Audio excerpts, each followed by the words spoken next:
Alright, everyone. So today we are going to cover the Abby Hoy. Abby Hoy is actually someone that I have been watching on and off for the past few months. I actually really enjoy her thrifting content because she finds a bunch of weird shit out there in Pennsylvania. Shit that I never get to see where I am. Like, where I am, so many people thrift that most of the time the thrift stores like have bare shelves and shit. So like I don't get to see this kind of cool or odd or weird or noteworthy stuff so much.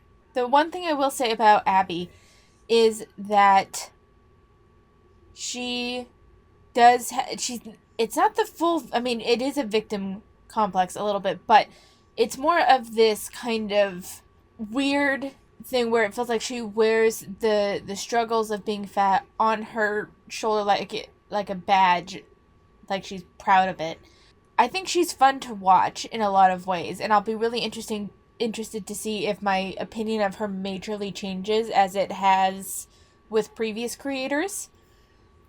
I can't say that I like her, but I can't say that I dislike her either. I find her entertaining.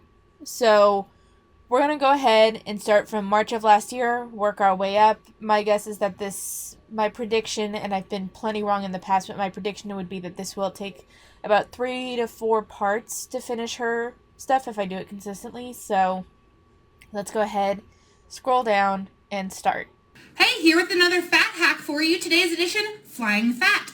Economy are actually the widest seats because they're the only ones that the armrests go up. Every other seat is more padded, so less space. You can ask for a seatbelt extender when you board the plane in case you don't want to ask for one in front of everybody else. While you're waiting in your boarding area, but before you actually board the plane, ask the people at the desk if there are any empty seats available on the flight and if they can be seated next to you. 9 times out of 10, they'll say yes unless the flight is full, and it's so much more comfortable. So I don't really have anything major to say about this. The only thing I will kind of mention, so the bit about economy seats being the biggest seats, fine, whatever. Asking for a seatbelt extender as you board the plane so that way it's a little bit more discreet. Okay. The thing about the chairs being sitting stationed like next to you, or maybe your seat gets changed so that way you have empty seats. I don't actually have a problem with that, but it does. She talks about it being more comfortable, and I just can't help but wonder, since you're also talking about the armrests going up, are you spilling into other people's seats? And I know that there's this big argument about whether they should have to pay for an additional seat or not, but I think that if you are in a position where you are sitting in the seat and you are spilling over into another person's seat, then from now on, yeah, you kind of should buy 2 seats.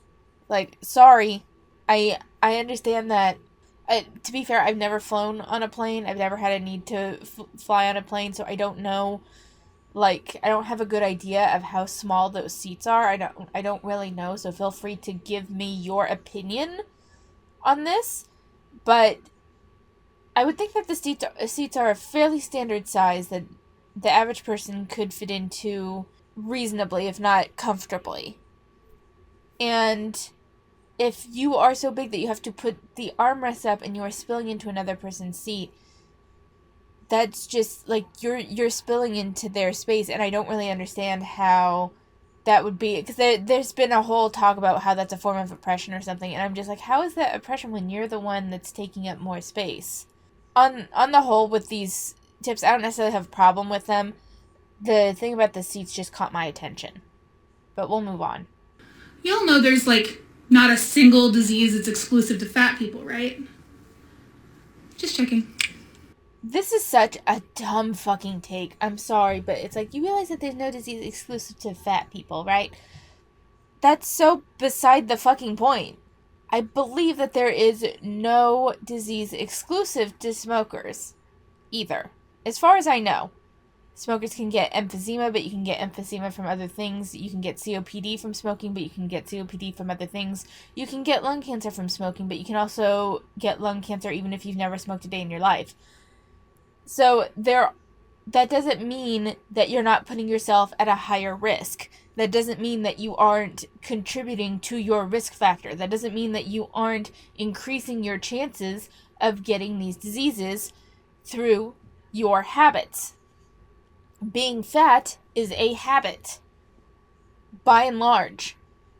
Like I'm when I talk generally, please don't come at me with the one or two examples of someone that would be an exception for. I'm talking generally, I'm talking for at least 95% of people. Being fat is a habit. Being fat is the result of your habits, whether they be eating habits, exercise habits, the type of food that you eat, because of a habit that you've grown up with. Like if you're still eating hamburger helper, chances are you grew up with that, it became a habit, it became the go-to option. Now don't get me wrong. If you have an easy meal once or twice a week or something, you can still compensate for that. If you're eating it every night, you need to kind of reevaluate how you're eating and how much you're eating. Just because something isn't exclusive to fat people doesn't mean that fat doesn't play a role. It's just such a dumb fucking take. And it feels like it is trying to appeal to logic in a vacuum. Because I have a couple of family members that believe that they are logical people, and then when they put forth what they consider the most logical solution, it's as though they came up with that solution in a vacuum and aren't taking into consideration the logistics of the space. And in this, it's very similar. You are taking your logic in a vacuum. Just because there is no disease exclusive to fat people doesn't mean that there aren't intersecting and interacting factors with your fat. That doesn't mean that your choices, dietary and exercise-wise, and just daily habit-wise, don't influence your health, don't influence your weight, and your weight can still influence your health even if it is not an exclusive cause. Just because something isn't an exclusive reason does not... I'm sorry. Just because something isn't an exclusive reason for a disease does not mean that it cannot be a contributing factor. It just... I hate logic in a vacuum arguments. Because they seem fine on the surface. But if you take 5 seconds to really think about it, it falls apart. Unfortunately, logic in a vacuum arguments are the most appealing and what most younger people understand. Because that's how they first learn to argue, is with logic in a vacuum. So any teenager watching this is going to be like, yeah, that's right. No, honey, it's not. It's not right. It is treating being fat as if it is its own microcosm and does not interact with anything outside of it, and that is not the case. It's such a cop-out for boomers to say, like, Barbie created bad body image for girls and Barbie is bad. Barbie was the first female president, and you, Deborah, have put me in Weight Watchers since I was 8. I don't think it was Barbie that gave me the eating disorder. I think it might have been you. So, I actually both agree and disagree with this. I agree that I don't think Barbie was a core reason for girls to have like negative body image issues. Barbie has always been a toy, and Barbie is designed the way she is because it makes it really easy to change her outfits, because that's what little girls like to do, is to change the outfits on their dolls, and to like, and for the most part, and there are exceptions, but for the most part, Barbie is a toy to little girls, not necessarily a role model. There are some that she is a role model that's held in high esteem, and then there's some where she might be an influence, but far from the only factor that internalizes how they view that what they should be as a female or whatever, as a girl, as a woman, or whatever. And so I agree that I don't think that Barbie has definitely a cultural influence, but I don't think that her influence is as pervasive as some people would like to believe. So in that way, I do agree with Abby Hoy. Putting her in Weight Watchers at 8 years old, again, I'm of two minds on this. How was it handled? Was my basic. With these, I'm like, I always need more information. How was it handled? You being in Weight Watchers, how was it handled? Some kids do need to be put on a diet early. And it's really not that big of a deal if the whole family is doing it. I don't have a problem with people putting their kids on. I mean, I prefer it just be kind of a lifestyle change. We're not going to have fast food as often. We're not going to have pasta as often. We're going to focus more on lean meats and finding vegetables that you like and eating fruit instead of cake and candy. Like, I don't think that that's a diet change, but it's not detrimental to the child.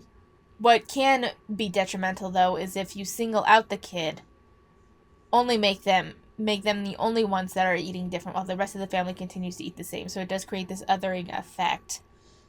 And if the kid is the only one that's eating it and the parent isn't super invested in healthier eating, the food that the kid has to eat is typically going to be pretty bland, tasteless, and not very pleasant.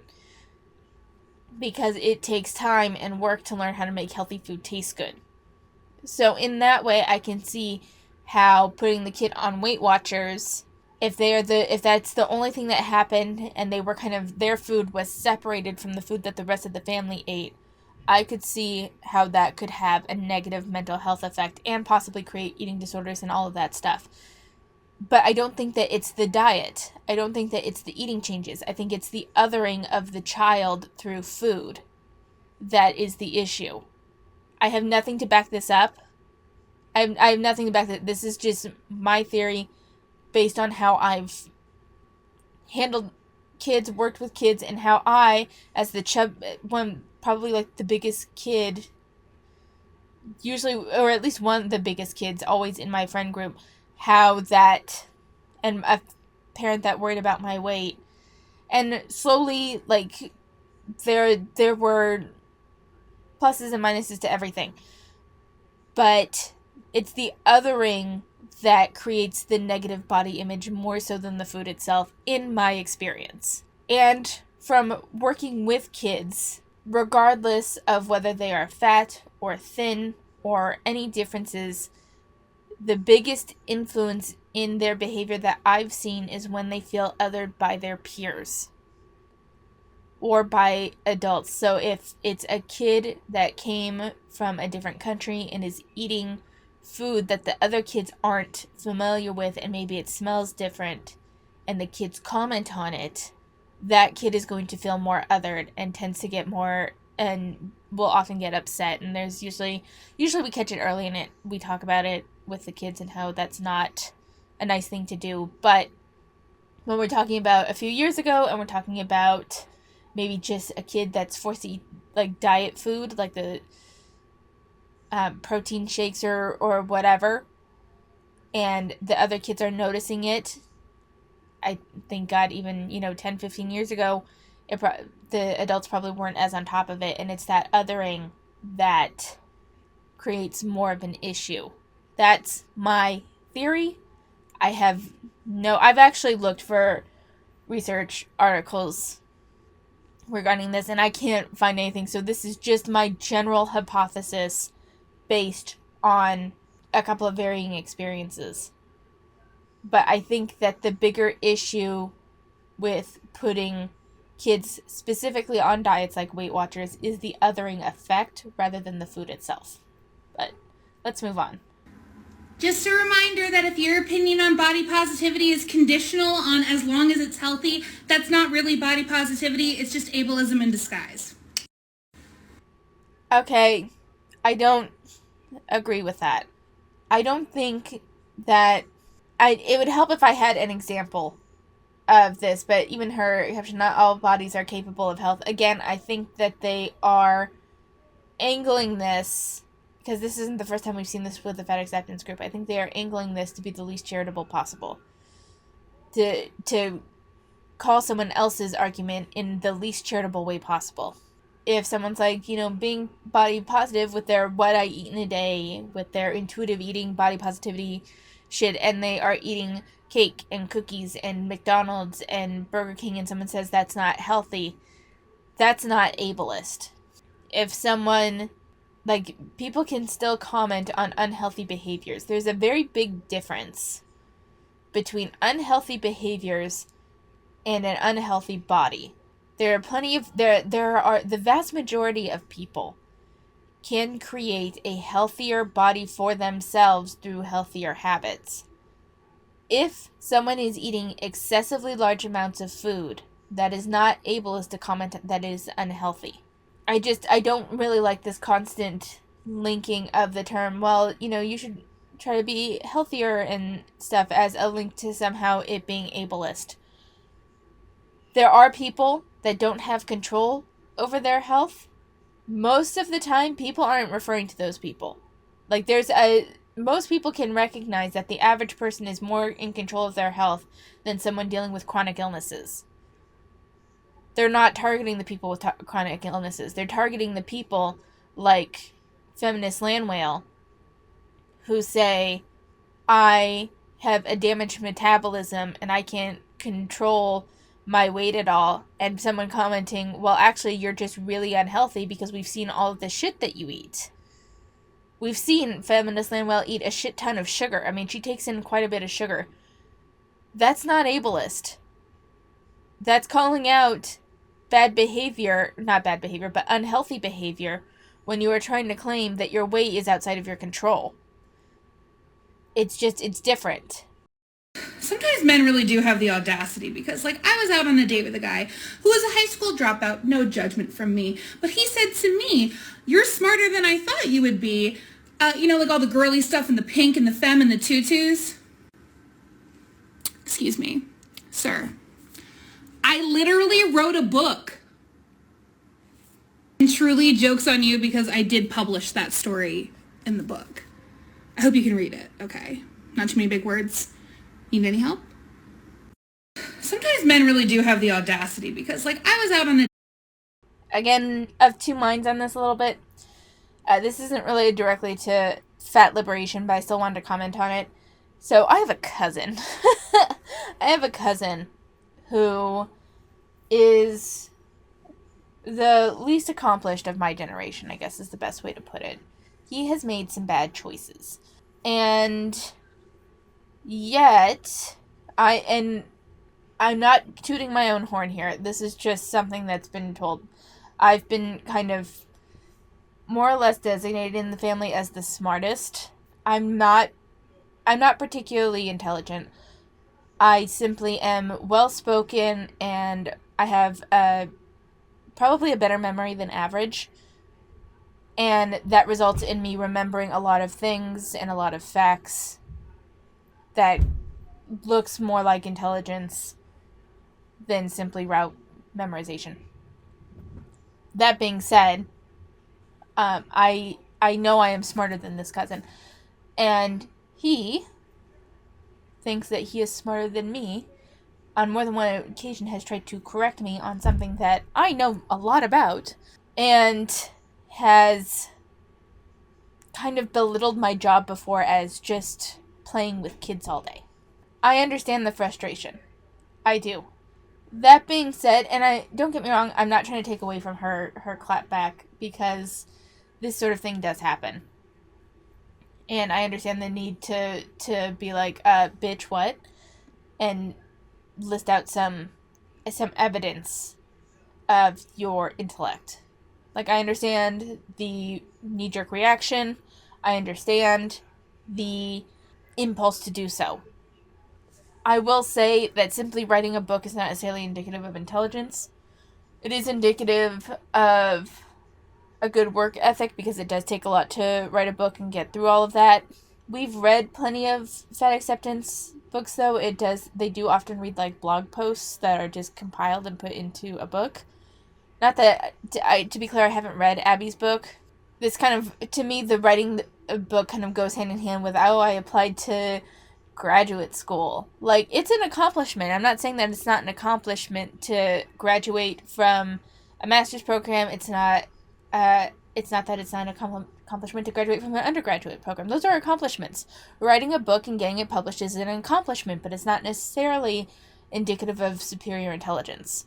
I just wanted to put that out there. I'm not putting Abby down because I understand where she's coming from. I just think that this is... There's a better way to exemplify your intelligence than pulling out a book that you wrote and then being condescending to those who were condescending to you. Again, not that I don't understand the impulse. Not that I don't understand the feeling of this. I fucking get this. I have had a couple of male friends that I stopped being friends with because they would talk down to me and try to say that I knew less information about video games when they didn't even know about the fucking market crash in 1983. This was when, like, video games were in my life, and I, at one point, had compiled an entire history, starting from the Magnavox Odyssey to current day, which at the time was the PS3, Xbox 360, and I think it was the Wii, the original Wii at the time. So, not that I don't get it, because I do. I understand. But pulling out the book isn't... It's kind of a weak flex for your intelligence, in my opinion. Feel free to disagree with me. Again, I'm not saying that it's not an accomplishment. I'm not saying that she didn't work hard at it. I'm just saying that it's not as indicative of intelligence as she thinks it is. Hey, if you want to talk to your friend or loved one about their body or their weight or how their weight has changed and you're not sure the appropriate way to do this video is for you, okay? You ready? Here's the number one hack. Don't. So, this is just baffling a little bit to me. No, I'm sorry if sometimes... because I know that she's targeting weight loss. Or not weight loss. I know she's targeting fatness with this. But let's just flip it around for a second. So let's say a family member is suddenly rapidly losing weight. And I'm talking like a surprising amount of weight just from one week to the next. And you're concerned that they have an eating disorder, but you shouldn't talk to them about that. And then let's turn it back. And then, but what if someone is rapidly gaining weight? Do you not see the balance there? Because I'm pretty sure Abby would be okay if you noticed a loved one rapidly losing weight to talk to them about it out of concern. The same is true for the other way around. If you notice someone is rapidly gaining weight or they're gaining weight to the point where it looks dangerous for their health, as a loved one, I don't think it's stepping out of line to talk to them about it, especially if you are close to them, if it is a close relative. Sometimes showing love to someone is bringing up concerns that are uncomfortable to talk about. That is what it means to be a loving family member, a loving friend, a loving partner. Sometimes you have to bring up what is uncomfortable if you are genuinely concerned. Now, there is a difference between unhealthy weight and vanity weight. Ideally, if you are of an average weight, it would be ideal to not gain a lot of weight, but this can happen through a couple of different things. If you noticed a little bit of weight gain in your partner, let's say your partner is a woman, recent weight gain, but they're not it's not super significant and could easily be written off with them being close to their period or some other, maybe they have a habit of stress eating and will get back on track, and you just are going to be like, you know what, I'm going to let them get past this whatever deadline they're working against and then see where they go from there. Like, that's a way to handle it. If it is a cis woman and she's close to her period, don't fucking comment on it. I agree with that. Don't fucking wait till the week's over. Wait till the bloating has subsided before you bring anything up.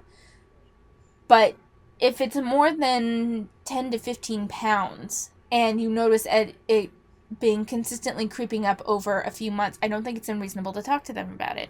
Maybe they're struggling emotionally. Maybe it's a different issue. Same thing with weight loss. If you know they're on a weight loss journey and they're steadily losing small amounts of weight, well, there's no real need to talk to them about it. If they're suddenly losing a lot of weight and you don't notice that they're not necessarily eating or anything, then that's a cause for concern and a cause to talk to someone. Absolutely. Let's say they are steadily losing weight, and they've been on a weight loss journey, but maybe they're taking it a little too far. And because you can't get into this mentality of how much can I lose. That's a time to talk to them.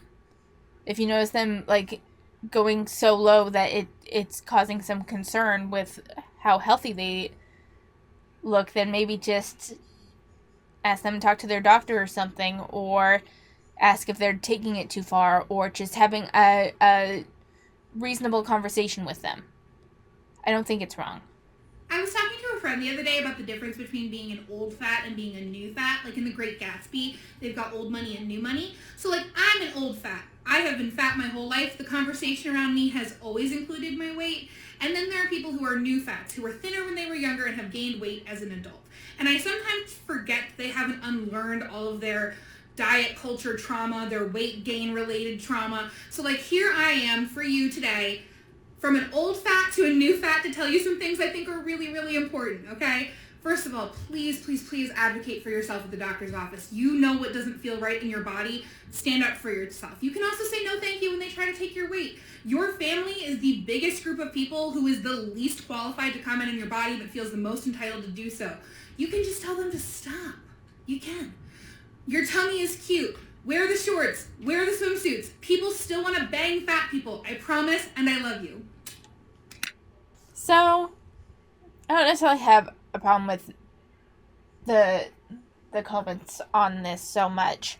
Advocating for yourself at the doctor's office is kind of required no matter what, and being prepared to do so is important. If you don't want to be weighed, ideally you would just let them weigh you, even if you're like, I don't want to know the number, because it is a matter of tracking health. The family members commenting on your weight. So I know I just got done talking about a family member who's genuinely concerned talking to your weight, but we all have those nitpicky relatives that you gain 5 pounds and 5 pounds can be like a natural weight fluctuation, but they'll fucking comment on it. I have a couple of relatives like that. Depending on the family member, take what they say with a grain of salt. I would agree, don't let, especially if you know it's a nitpicking shit stirrer sort of family member, don't take what they say seriously. That being said, if it is a close family member who you don't have a whole lot of history with them being rude for the sake of being rude, then maybe take what they say a little bit more seriously. That's how I feel about that. Wearing the shorts, wearing the bikini, if you're comfortable, I'm about kind of doing whatever you're comfortable with. Personally, I don't like wearing shorts. I certainly don't like wearing bathing suits in public, and that is a combination of insecurities around my body, but also just I'm not comfortable showing that much skin. So that's just that's a comfort level thing. If you want to push yourself outside of your comfort zone and wearing that stuff, more power to you. It's not a requirement. Do what you're comfortable with. The whole people still want to bang fat people, sure, there are plenty of those that do. No one's denying that. I don't know why that's even, I mean, I guess that's meant as a reassurance thing, but whatever. And with that, we are finished for the week. I have nothing really to report either on my life or anything else other than I've really dove into my different Japanese textbooks, and I'm practicing my writing again, and I'm learning to write kanji, and I'm back on Wanikani and trying to regain the level of mastery on the kanji that I had before. One quick note about Cafe Enchanté. I'm working on getting my reaction videos edited, and I'm going to post them on my Dumping Ground channel. So I won't be talking as much about the stuff here. But one thing I will say is I just finished Ignis's route, and he is best boy, and I love him. So, but other than that, I don't really have anything more to comment. I hope everyone's having a good week. Take care of yourselves, and I will see you next time.